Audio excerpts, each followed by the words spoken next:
Hi, welcome to my channel. இன்றைக்கி நம்ம வந்து இஃப்தாருடைய விலாக் பார்க்க போகிறோம். ஸோ டைம் இப்போ கரெக்டாக 6 o'clock. இப்போ வந்து நம்ம வீட்டில் எப்பவுமே ஊதுவத்தி ஏற்றுறது ரொம்ப நல்லது. ஸோ நான் இப்போ வந்து ஊதுவத்தி ஸ்டாண்ட் ஒன்று ரீசெண்டாக வாங்கியிருந்தேன். ஸோ பார்க்கவே நல்லா இருந்துச்சு. ஸோ நான் பார்க்கவே பாருங்கள், ஃபுல்லாக அப்படியே ஃபுல் ஹோல்ஸ் வழியாக அந்த புகைலாம் போகுது. இப்போ வாங்க இஃப்தாருக்கானது எல்லாத்தையும் ரெடி பண்ணலாம். 1/2 லிட்டர் பால் எடுத்துக்கலாம். ஃபஸ்ட்டு வந்து நான் வந்து ரசமலாய் செய்ய போகிறேன். 1/2 லிட்டர் பாலில் வந்து தண்ணி சேர்க்காதீங்க. ஒரு பவுலில் வந்து 1 கப் அளவுக்கு, ஒரு பேக்கெட் அளவுக்கு வந்து நம்ம வந்து பால் பவுடரும் கொஞ்சமாக கார்ன்ஃப்ளவரும் சேர்த்து பால் ஊற்றி நல்லா கட்டிகள் இல்லாமல் கரைச்சி விட்டுக்கோங்க. அதை 2 ஸ்பூன் அளவுக்கு பால் பவுடர், 1 ஸ்பூன் அளவுக்கு கார்ன்ஃப்ளவர், இந்த ஒரு மெஷர்மெண்ட்டு. இப்போ பாருங்கள், பால் வந்து கொதிக்கும்போது ரொம்ப கொதிக்கக்கூடாது. ஜஸ்ட்டு ஒரு கொதி வரும்போது நம்ம இதை வந்து ஆட் பண்ணிக்கணும். அங்கங்கே ஓரத்தில் பபுள்ஸாக வரும், அப்போ வந்து நம்ம ஆட் பண்ணிக்கலாம்.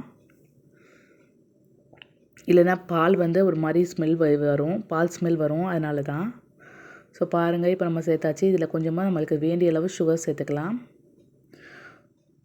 சேர்த்ததுக்கப்புறம் நம்ம இதில் வந்து உங்கள்கிட்ட நட்ஸ் இருந்தால் நட்ஸ் போட்டுக்கோங்க. அப்படி இல்லை அப்படின்னா பாதாம் பவுடர் இருந்தால் பாதாம் பவுடர் கூட சேர்த்துக்கலாம். நல்லா டேஸ்ட் கொடுக்கும். நான் வந்து பாதாம் பவுடர் சேர்த்துருக்கனால அதில் எல்லோ கலர் வரும். ஸோ உங்களுக்கு எல்லோ கலருக்கு வந்து ஃபுட் கலர் கூட ஆட் பண்ணிக்கலாம். இப்போ அடுத்து வந்து நம்ம உளுந்து வந்து வடைக்கு வந்து நான் ஊற போட்டிருந்தேன். ஸோ அதை வந்து வடைக்கு வந்து நம்ம வந்து கிரைண்டரில் போட்டு அரைச்சிடலாம்.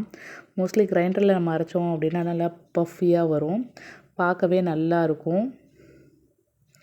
சீக்கிரமாகவே அரைஞ்சிரும், ஏன்னா மார்னிங் ஊற போட்டது. இப்போ பாருங்கள், பால் நல்லா அதாவது அந்த ரசமலாய்க்கு உள்ளது எல்லாம் ரெடி ஆகிடுச்சு. இப்போ அடுத்து வந்து நம்ம கஸ்டர்ட் செஞ்சுக்கலாம். கஸ்டர்டுக்கு வந்து 1/2 லிட்டர் பால் எடுத்து இருக்கேன். இதுலேயும் நம்ம தண்ணி ஆட் பண்ணக்கூடாது. இதில் வந்து 3 ஸ்பூன் அளவுக்கு வந்து கஸ்டர்ட் பவுடர் சேர்த்துக்கோங்க. அதோட கொஞ்சமாக பால் சேர்த்து கட்டிகள் இல்லாமல் உடச்சி விட்டு நல்லா கரைச்சி விட்டுக்கோங்க. இதுவும் அதே மாதிரி தான். பால் வந்து ஒரு கொதிக்கும் போது நம்ம இதில் வந்து சேர்த்துக்கலாம். ரொம்ப ஈஸியாகவே ரெடி பண்ணிடலாம். செஞ்சு வச்சுட்டு நீங்கள் அப்படியே ஃப்ரிட்ஜில் தூக்கி வச்சுருங்க.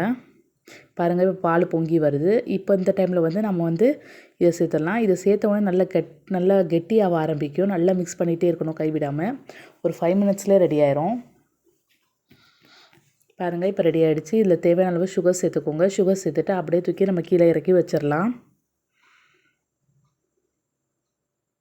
இப்போ நல்லா கொதிக்க ஆரம்பிச்சிச்சு. இப்போ வந்து நம்ம வந்து கிண்டி விட்டுட்டு அப்படியே இறக்கி வச்சிடணும். இதை அப்புறம் கொஞ்சம் நேரம் ஆறினதுக்கப்புறம் நம்ம வந்து ஃப்ரிட்ஜில் தூக்கி வச்சிடலாம். இப்போ பாருங்கள், இதை ஒரு பவுலில் மாற்றி நம்ம வந்து ஃப்ரிட்ஜில் வச்சிடலாம். இப்போ பாருங்கள், இட்லி மாவு வடை மாவு வந்து ரெடி ஆகிடுச்சு. இப்போ தண்ணியில் போட்டு பார்த்தா அப்படியே மிதக்கும், அந்த மாதிரி இருக்கணும். இப்போ அதே மாதிரி கொண்டைக்கல்லையும் நம்ம போட்டுக்கலாம். குக்கரில் தண்ணி விட்டு நம்ம வந்து குக்கர் விசில் விட்டு ஒரு 4 விசில் வச்சிட்டோம் அப்படின்னா சீக்கிரமாக வெந்துடும். ஸோ இன்றைக்கி வேலை வந்து ரொம்ப அதிகம். ஸோ எல்லாமே ரெடி பண்ண வேண்டியதாக இருக்குது. பால் சேர்த்து நம்ம இதில் வந்து இப்போ ரோஸ் மில்க் ஆட் பண்ண போகிறோம். இதில் ஒரு 3 ஸ்பூன் அளவுக்கு சுகர் சேர்த்து அதில் கொஞ்சமாக வந்து ரோஸ் மில்க் எசன்ஸ் சேர்த்துக்கலாம். எசன்ஸ் சேர்த்துட்டு அதுக்கப்புறம் இதில் வந்து ஐஸ் க்யூப் சேர்த்துக்கலாம். அதோடு நம்ம வந்து பாதாம் பிசனும் சப்ஜா சீடும் சேர்த்தோன்னா ரொம்ப சூப்பராக இருக்கும். இதை நீங்கள் கண்டிப்பாக ட்ரை பண்ணி பாருங்கள். இஃப்தார் டைமில் ரொம்ப குளிர்ச்சியானது. ஸோ இதை நீங்கள் கண்டிப்பாக ட்ரை பண்ணி பாருங்கள் எப்படி இருந்துச்சு அப்படின்னு சொல்லி. ஸோ இன்றைக்கி வந்து நம்ம வந்து ஏகப்பட்ட ரெசிபி செஞ்சுக்கிட்டு இருக்கோம். ரசமலாய், அப்புறம் அடுத்தது வந்து சர்பத்து வந்து நம்ம ரெடி பண்ணுறோம். சர்பத்தும் செஞ்சு வச்சிடலாம். ஸோ எலுமிச்சை பழத்தை நீங்கள் புழிஞ்சு விட்டு எப்போவும் நார்மலாக நம்ம செய்கிறது தான். ஸோ இதை வந்து நான் உங்களுக்கு கிளாரிஃபை பண்ணணும்னு அவசியம் இல்லை. ஆனால் இதில் கொஞ்சம்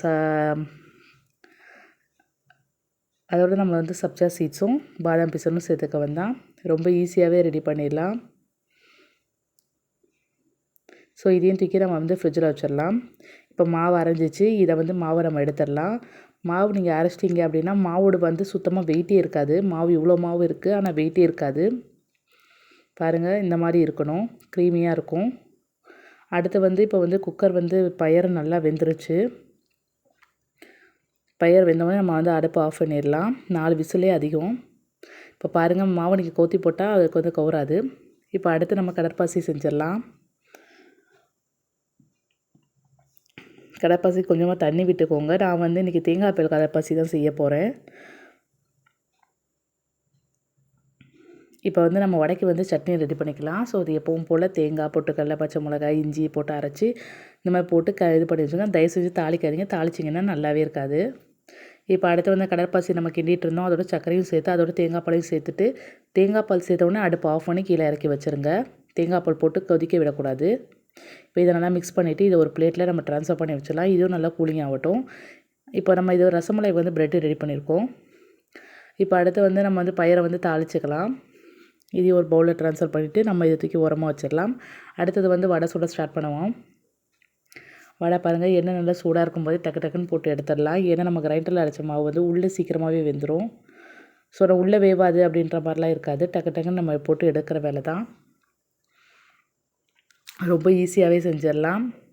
இது நீங்கள் மினிமம் ஒரு 3 o'clock ஸ்டார்ட் பண்ணிங்கன்னா ஒரு 5 to 6 o'clockல முடிச்சிடலாம். நான் அந்த டைமில் தான் ஸ்டார்ட் பண்ணேன். வடை மட்டும் கடைசியாக தான் நான் செஞ்சேன். ஏன்னா சாப்பிடும்போது செஞ்சால் தான் சூடாக இருந்தால் தான் நல்லாயிருக்கும். அதனால் இப்போ வந்து எல்லாத்தையுமே நம்ம வந்து ஒரு பவுலில் ட்ரான்ஸ்ஃபர் பண்ணிக்கலாம். இன்றைக்கி ஏகப்பட்ட ரெசிபி செஞ்சுருக்கோம். ஃபஸ்ட்டு வந்து ரசமலாய் செஞ்சோம்ல, அதில் வந்து நம்ம ப்ரெட்டு போட்டு செஞ்சோம் அப்படின்னா சூப்பராக இருக்கும். ஸோ நீங்கள் ப்ரெட்டு போட்டு செஞ்சு பாருங்கள், நல்லாயிருக்கும். நீங்கள் இது வரைக்கும் இஃப்தாருக்கு என்னென்ன செஞ்சுருக்கீங்கன்னு சொல்லி நீங்கள் கமெண்ட் பாக்ஸில் கமெண்ட் பண்ணுங்கள்.